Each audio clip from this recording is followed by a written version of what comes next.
দাদার সাথে দেবশ্রীর বিয়ে নিয়ে আমি বাবা মা কেউই জানতাম না। বিয়ের সময় দেবশ্রী নিঃসন্দেহে আমার দাদার থেকে বড় সুপারস্টার ছিল।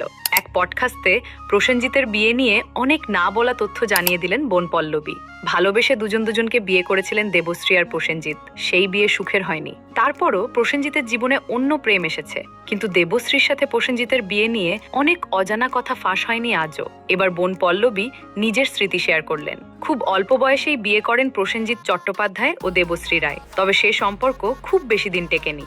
অল্প কয়েক মাসের মধ্যেই পথ আলাদা হয় এই দুই তারকার। তারপর আর কখনো বিয়ে করেননি দেবশ্রী রায়। রাজনীতি, অভিনয় ও সমাজসেবা নিয়ে রয়েছে অভিনেত্রী, কিন্তু বুম্বাদার জীবনের গতি থামেনি, তিনি এগিয়ে গিয়েছে।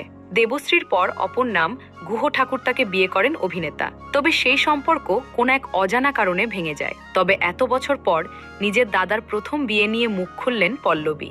পল্লবী বলেন খুব অল্প মেয়াদ ছিল সেই বিয়ের। দেবশ্রীর পরিবার আমাদের খুব কাছের ছিল। বিয়ের সময় দেবশ্রী নিঃসন্দেহে আমার দাদার থেকে বড় সুপারস্টার ছিল। আমি বা মা কেউই এই বিয়ের অংশ ছিলাম না। আমরা আসলে জানতামই না।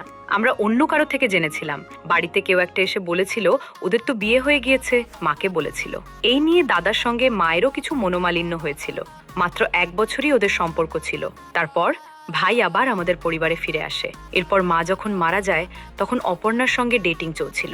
আরো বলেন পল্লবী এই পডকাস্টে প্রসেনজিৎ বা দেবশ্রী কেউই নিজেদের সম্পর্ক নিয়ে খুব একটা কথা বলেননি মিডিয়ায়।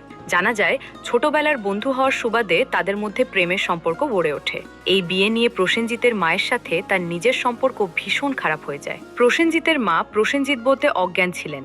কাউকে না বলে ছেলে যখন বিয়ে করলো তখন ভীষণ আঘাত পেয়েছিলেন মা। সেই সব স্মৃতি শেয়ার করলেন পল্লবী।